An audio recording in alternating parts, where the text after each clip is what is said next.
주연절 세 번째 주일을 맞아서 너희는 그리스도의 몸이요라는 제목으로 말씀 함께 나누겠습니다.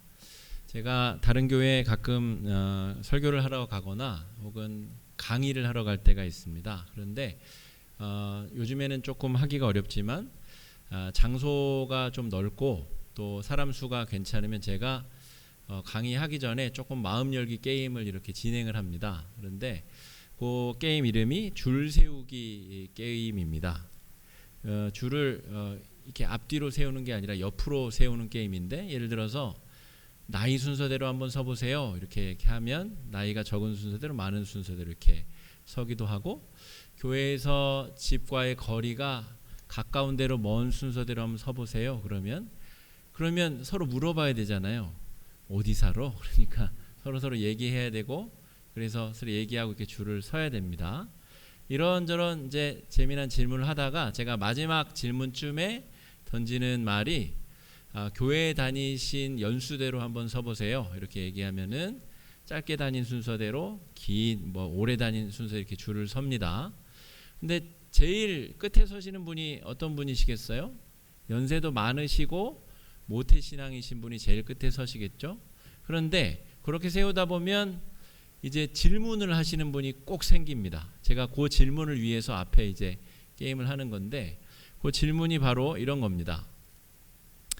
교회를 다닌 기준이 뭐예요? 이렇게 물어봅니다, 저한테. 그러면 이제 제가 뭔가를 강의를 할 준비가 된 거죠.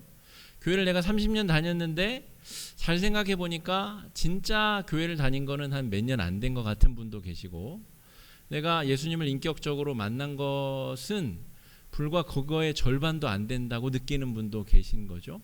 어떤 분의 기준에는 엄마 뱃속에서부터 다닌 것을 다 포함해서 교회를 다녔다라고 평가하고, 어떤 분은 자기 기준에 그거는 빼야 돼라고 생각하는 기준점이 생겼다는 것을 말합니다. 그러니까 그런 기준을 살펴볼 정도가 되면 이제 강의를 시작해도 될 준비가 된 것이죠. 여러분, 우리가 여러 가지 기준, 교회를 다닌다라고 할 때 이런 제가 몇 가지 적어봤습니다. 엄마 뱃속에서부터 교회를 다니신 분도 있고, 모태신앙이라고 하죠. 또 우리 어르신들 중에는 과자 준다고 해서 교회 다니신 분도 있고, 또 친구 따라서 이성 친구를 사귀기 위해서 교회를 다니신 분도 있고, 또 수련회가 재밌다 그래서 친구가 가자 그래서, 또 문학의 밤 한다 그래서 거기 가면 뭔가 신선한 볼거리가 있어서 그렇게 교회를 다니기 시작하신 분도 계시다 하는 것이죠. 좀 더 본질적인 내용으로 성경의 내용이 궁금해서, 혹은 내가 죽으면 지옥 갈까봐 염려돼서 교회를 다니기 시작하신 분도 계시다라고 하는 것이죠. 오늘 고린도전서 12장 말씀은 바울이 교회란 무엇이냐라고 하는 본질적인 질문에 대한 답을 고린도 교회 성도들에게 하고 있습니다. 교회란 무엇이고 교회를 다닌다고 하는 것의 본질적인 의미란 무엇이냐라고 하는 것이죠. 왜냐하면 고린도 교회는 바울에게 있어서 애증이 있는 교회입니다. 애증. 사도행전 18장에 바울이 고린도에 가서 복음을 전하는 내용이 기록되어져 있어요. 그런데 그 도시가 워낙 향락적이고 많은 사람들이 모였다가 또 이동하는 그런 도시인지라 복음을 전하는 대로 교회가 잘 세워지지 않고 큰 어려움을 바울이 겪게 됩니다. 그래서 그 고린도 도시에 살던 유대인들로부터 큰 공격을 당하게 돼요. 그래서 바울이 안 해. 그리고 이제 나 딴 도시로 갈 거야. 너희들 잘 되나 보자. 그리고 떠나려는 차에 성령이 아니다. 여기서 머물며 더 복음을 전하도록 하여라. 그래서 바울이 실제로 고린도에서 1년 반을 체류하면서 복음을 전합니다. 2차 전도 여행 중에는 그렇게 오래 머물며 복음을 전한 도시 자체가 없어요. 그런데 바울이 특별히 1년 반이나 머물며 복음을 전한 도시가 바로 고린도 교회인데, 고린도 교회의 특징을 한번 살펴보겠습니다. 바울이 복음을 전한 여러 교회 중에 애증이 있는 교회라 말씀드렸죠. 아무리 쏟아부어도 변화가 일어나지 않는 교회. 바울이 직접 복음을 전하고 교회를 세웠음에도 불구하고 끊임없이 문제들이 발생한 교회가 바로 고린도 교회다라고 말할 수가 있습니다. 분쟁과 갈등이 많았던 교회인데 어떤 분쟁들이냐면 이런 것입니다. 바울이 복음을 전해서 교회가 세워졌는데 교회 파 안에 바울파가 있는 거예요. 그리고 아볼로파가 있고 그리스도파가 있고 또 게바, 베드로파가 있는 거예요. 베드로는 이 고린도에 와보지도 않았는데 이 베드로파가 존재해서 서로 야 나에게 가르침을 준 그 스승 말이 맞아. 그리고 교회 안에 갈라져서 팍 터지게 싸우는 겁니다. 예를 들어서 우리 교회 안에 담임 목사파가 있고 강성대 전도사파가 있고 임세현 전도사파가 있고 이미 사임을 한 우리 박대진 전도사파가 있어가지고 서로 팍 터지게 싸우는 거예요. 그러니 바울이 볼 때 얼마나 속이 타들어가고 이 마음이 어렵겠어요. 정말 남들보다 다른 데보다 훨씬 많은 열정과 사랑으로 복음을 전하고 교회를 세웠는데 교회가 잘 안 세워지는 거예요.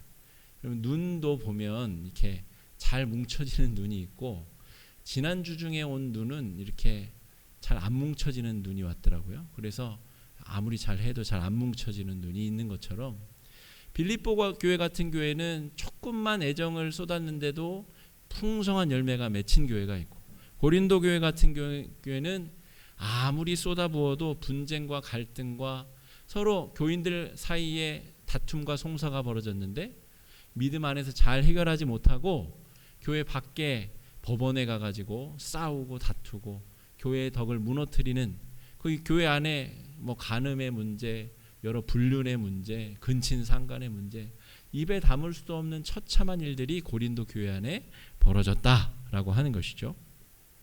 세 번째 고린도 교회의 특징은 뭐냐면 바울을 그렇게 심각하게 공격했습니다. 당신이 편지는 좀 쓰는, 글은 좀 쓰는데 당신은 설교가 영 아니에요. 말은 잘 못해요.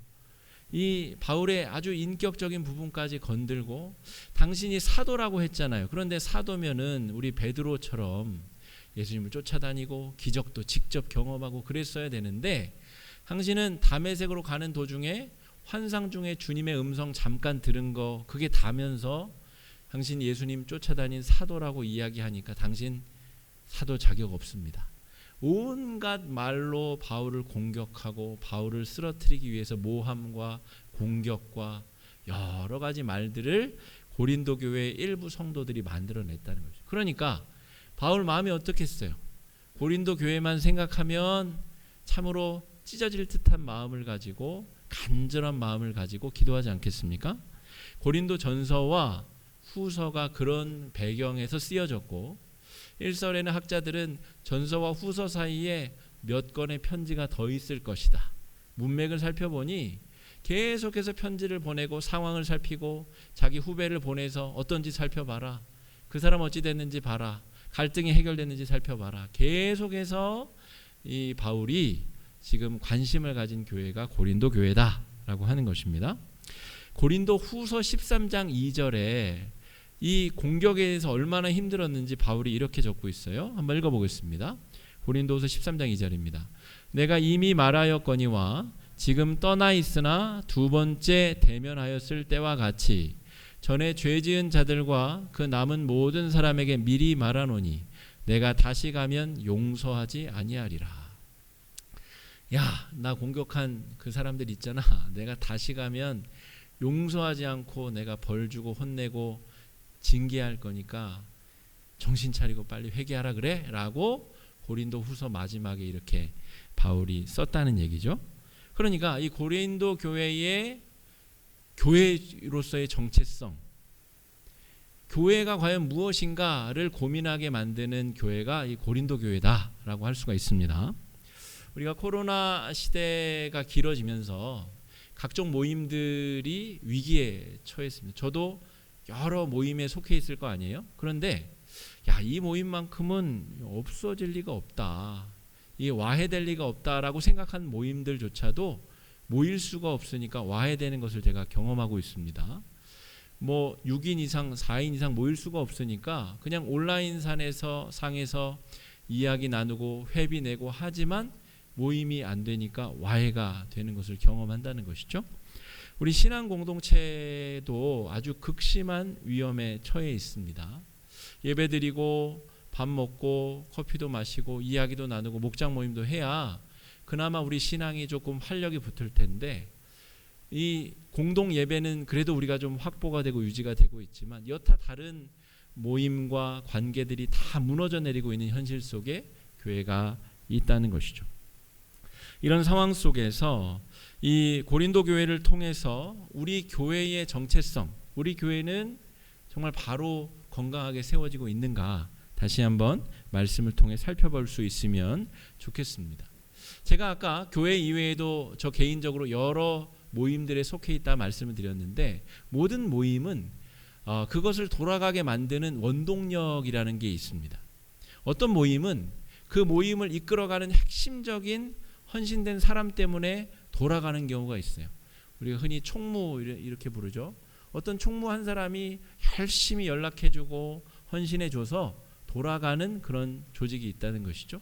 어떤 조직은 소속감, 예를 들어서 좋은 대학 나오신 분은 그게 자랑이잖아요. 내가 좋은 대학 나왔다. 그 소속감이 자기가 그 소속에 속하고 싶게 만들게 한다는 거죠. 어떤 모임들은 이익을 가져다 줍니다. 주식 정보를 공유하는 모임에 들어가면 남들은 모르는 귀한 주식 정보를 통해서 투자 정보를 얻어서 이익이 발생하기 때문에 내가 노력해서 그 조직에 있으려고 한다는 것이죠. 어떤 모임은, 운동하는 모임은 운동해서 건강에 유익이 된다든지, 책 읽기 모임은 내가 지적인 어떤 정보를 얻는다든지, 내 삶에 조금이라도 유익이 되니까 내가 있으려고 한다는 것이죠. 의미 추구, 우리 성도님들 중에도 컴패션이나 월드비전 이런 데 송금하시는 분들 계시잖아요. 내가 3만 원 보내면 저 아프리카의 어떤 아이가 그래도 밥 한 끼 먹을 수 있다라고 하는 의미 부여가 나로 하여금 거기에 돈을 보내고 그 모임에 속해 있게 한다는 것이죠.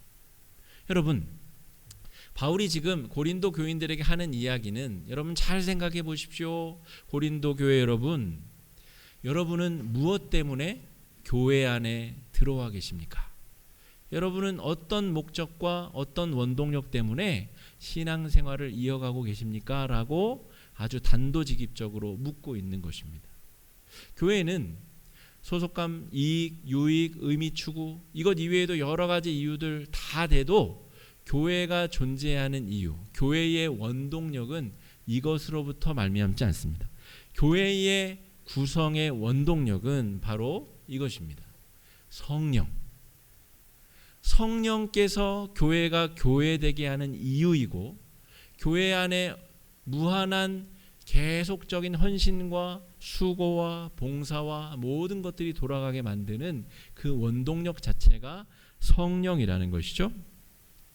오늘 본문 고린도전서 12장 13절 말씀 한번 같이 읽어보겠습니다. 시작. 우리가 유대인이나 헬라인이나 종이나 자유인이나 또 다 한 성령을 마시게 하셨느니라.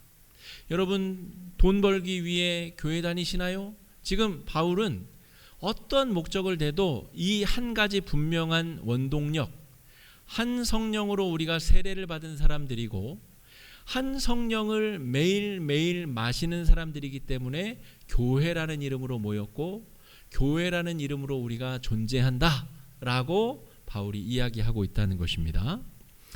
여러분, 그래서 성령으로 세례를 받는다는 것, 성령을 마신다는 것이 좀 형이상학적인 표현이기 때문에 제가 조금 더 구체적으로 이게 무슨 말인지를 좀 설명드리겠습니다.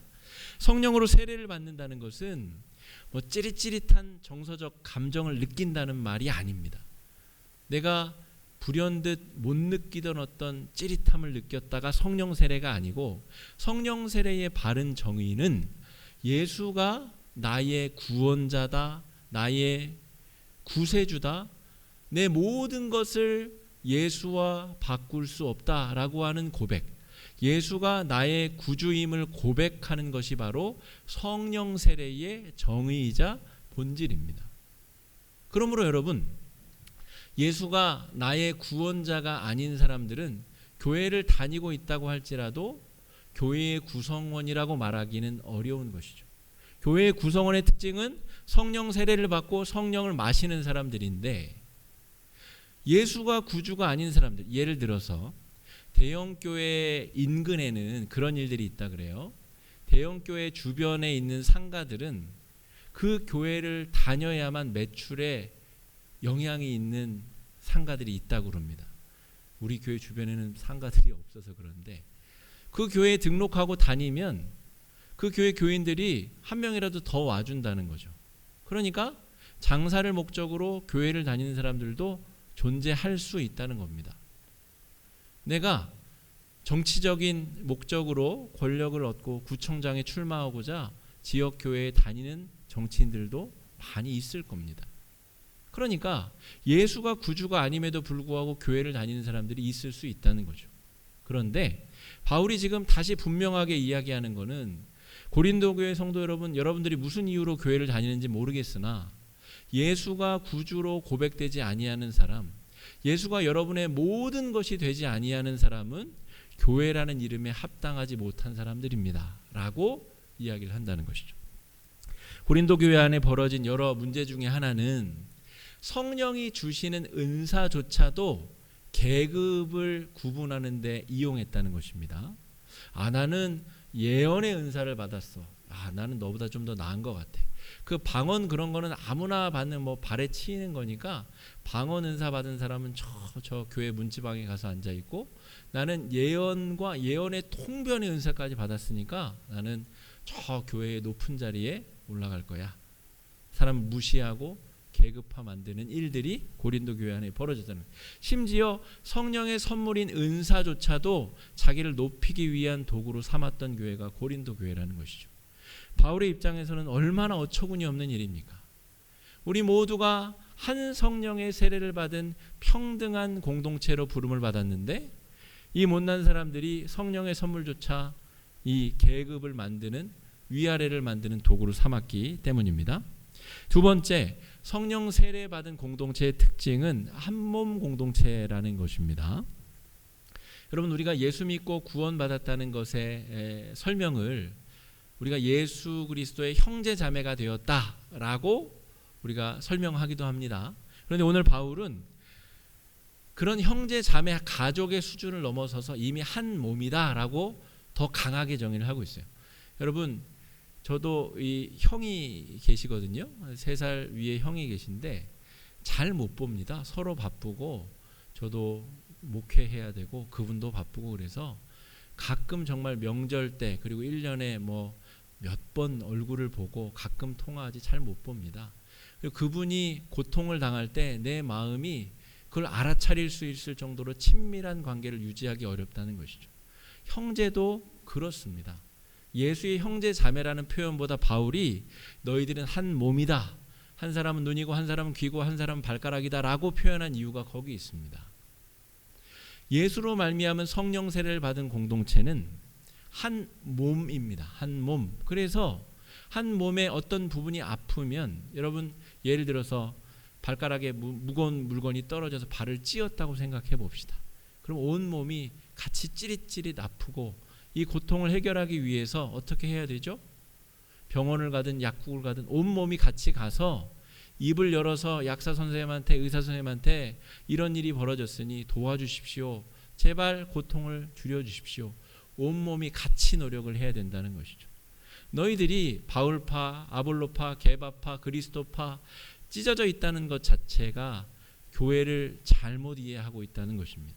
교회라는 곳은 예수로 말미암아 한 몸, 여기서 한 몸일 때 예수님이 머리가 되시고 다른 모든 사람들은 지체의 각 부분이 된다라고 바울이 정의하고 있다는 것입니다. 이것은 여러분 요즘에 무슨 여성가족부 폐지 뭐 그런 공약도 나오고 대권주자들 사이에 그러죠. 2022년 우리 한국 사회는 그래도 인권 신장 또 여러 가지 이런 차별적인 문제들이 그래도 많이 해소된 상태입니다. 그런데 지금으로부터 2000년 전에 남녀가 유별하고 자유인과 노예가 판치는 이런 세상 속에서 자유인이든 노예든 유대인이든 이방인이든 여러분 모두는, 남자든 여자든 모두는 예수 그리스도 때문에 평등하게 되었습니다. 여러분 이 이야기를 지금 바울이 하고 있는 겁니다. 지금 우리가 들어도 낯설고 이런 일이 가능한가 하는 일이 지금으로부터 2000년 전에 바울이 예수로 말미암아 형성된 교회 공동체를 그렇게 설명하고 있다는 것이죠. 여러분은 형태만 다르지 다 예수의 몸을 구성하고 있는 지체의 한 부분입니다. 그러므로 눈이 발더러 너는 더럽다 할 수 있겠습니까? 너는 덜 중요하다 말할 수 있겠습니까? 그럴 수 없다는 것이죠. 바울을 통하여 우리는 이 고린도 교회를 통하여 우리 교회의 모습을 다시 한번 생각해 보면 좋을 것 같습니다. 26절 27절 말씀 한번 같이 읽어보겠습니다. 만일 한 지체가 고통을 받으면 모든 지체가 함께 고통을 받고 모든 지체가 함께 즐거워하느니라. 너희는 그리스도의 몸이요 지체의 각 부분이라. 여러분, 근데 우리가 가끔 경험하는 일들이 있죠. 우리 교회 안에서도 야, 누구 권사 아들이 어디 좋은 데 취직했대. 그러면 같이 기뻐야 되는데 어떤 일이 벌어지죠? 내 자식은 지금 아직 취준 중인데, 내 자식은 잘 안 되는데. 이게 우리의 현실입니다. 실제 우리 안에 그런 일들이 벌어지고 있다는 것이죠. 우리 모두가 그렇다는 이야기가 아니라 우리 안에 그런 일들이 가끔 벌어진다는 것이죠. 누구에게 어떤 일이 벌어졌을 때 그게 진짜 나의 기쁨이 되고, 누가 고통을 당했을 때 그게 진짜 나의 고통으로 느껴지고, 내가 같이 아파야 그게 교회다라고 말할 수 있다는 것이죠. 성령 세례를 받은 이 교회 공동체의 구체적인 세 번째 특징은 무엇이냐면 서로 돌보며 사랑하는 공동체다라고 하는 것입니다. 그럼 서로 돌본다고 하는 것은 관심과 마음을 쓰고 시간을 쓰고 애정을 써야 되는 일입니다. 여러분, 나만 예수 믿고 천국 가면 되지 그게 주변에 다른 사람들이 나하고 무슨 관계야? 그 사람은 교회를 다니는 게 아닙니다. 신앙생활을 제대로 하고 있는 것이 아니라는 것이죠. 나와 함께 예수 믿는 사람들과의 공감 능력, 서로 돌아볼 수 있는 능력이 성령으로 세례를 받은 사람의 구체적인 세 번째 특징이라는 것이죠. 25절 말씀 한번 같이 읽어보겠습니다. 몸 가운데서 분쟁이 없고 오직 여러 지체가 서로 같이 돌보게 하셨느니라. 여러분, 그래서 지금 우리 주일 오후 3시에 온라인 목장 모임을 진행하고 있습니다. 상황이 좋다면야 교회 각 실에서 선교회별로 모여서 목장 모임을 하면 좋겠으나 우리가 그렇게 할 수 없기 때문에 모임을 하고 있는데요. 제가 온라인 목장 모임을 하면서 새롭게 깨달아지는 은혜가 있습니다. 그건 뭐냐면 이 컴퓨터 화면에 얼굴들이 이렇게 쫙 뜨거든요. 지난주에도 한 10 몇 분 정도 들어오셨는데, 얼굴이 쫙 뜬다는 얘기는 우리가 서로 수평적인 관계임이 그렇게 화면 안에 드러남을 의미합니다. 우리가 더 존귀한 사람, 더 낮은 사람이 없고, 나이 많으신 분, 나이 젊으신 분 상관없이 우리가 수평적인 관계 안에 서로 소통하고 나눈다는 것을 의미하죠. 여러분, 교회에서 예배 드리고 집에 돌아가셨다고 해서 저 옆에 앉으신 어떤 집사님의, 어떤 권사님의 기도 제목을 우리는 알 수 없습니다. 그래서 이야기해야 됩니다. 그렇게 온라인에 들어가서든 아니면 손을 붙잡고서든 요즘에 기도 제목이 뭡니까? 요즘에 어떤 어려움이 있습니까? 요즘에 좋은 일 있다던데 그 얘기 좀 들려주시오. 요즘에 왜 이렇게 얼굴이 밝아요? 좋은 일 있어요? 얘기 좀 들려주세요. 라고 우리가 말을 섞어야 그 사람이 어떤 상황인지 돌보아야 될 이유가 생긴다는 것이죠. 그래서 여러분, 건강한 교회는 이 공통 예배가 건강하게 세워지는 한 가지 특징과 함께 소그룹의 작은 모임들이 건강하게 세워지는 것이 건강한 교회의 특징입니다. 대예배만 모여서 잘 드린다고 해서 교회가 잘 세워지지 않습니다. 서로 돌보고 살피려면 흩어져서 우리가 작은 그룹에서 속 이야기, 마음 이야기를 할 수 있어야 되고, 안전하게 기도 제목을 털어놓을 수 있어야 된다는 것이죠. 여러분, 그래서 서로 돌본다는 것은 마음을 쓰는 일이고 기도를 하는 일입니다. 여러분, 목장 모임에 말씀으로 나누는 시간이 있고, 두 번째가 이제 다음 한 주간의 중보기도 제목을 나누는 시간이 있어요. 다음 한 주간에 벌어질 일, 제가 지난 주 중에 화요일 날 3차 백신을 맞았거든요. 그 기도 제목을 제가 지난 주일에 나눴습니다. 저는 사실은 저도 기도하고 주사 맞으러 갔지만 저는 그 얘기를 들은 우리 성도님들이 대부분이 저를 위해서 잠깐이라도 기도해 주셨으리라고 저는 믿습니다. 여러분, 이게 서로 마음을 쓰는 일이죠. 내가 어려울 때 누군가 날 위해서 기도해 주고 있겠구나. 내가 얘기했으니까 나 같으면 기도해 줄 것 같으니까 그 사람도 기도해 주겠구나. 그 사람이 기도 요청을 하면 나도 최선을 다해서 시간을 내고 마음을 써서 기도해 줘야 되겠구나. 그게 교회의 본질적인 특징이다라고 하는 것이죠. 여러분, 다음 한 주간, 또 한 주간이 이제 시작이 됩니다. 말씀과 더불어 하루를, 한 주를 잘 시작하면 좋을 것 같고요. 다음 한 주간은 우리 화곡중앙교회를 생각하며 여러분 기도하시고, 교회란 무엇인가? 우리는 진짜 고린도 교회 같은 어설픈 모습이 아니라 정말 바른 모습으로 우리 교회가 세워지고 있는가를 잘 묵상하시며 한 주를 지내셨으면 좋을 것 같고요. 이제 오늘 오후 3시에 또 나눔을 할 것이고, 우리 3남선교회, 4여선교회는 주중에 또 따로 목장 모임을 하기 때문에 그것들을 통해서 누군가 나를 위해서 한 명이라도 기도해 주는 사람이 있겠구나. 나도 누군가의 기도 제목을 생각하며 기도해 줄 수 있는 그런 은혜로운 한 주가 되실 수 있기를 주님의 이름으로 축복합니다.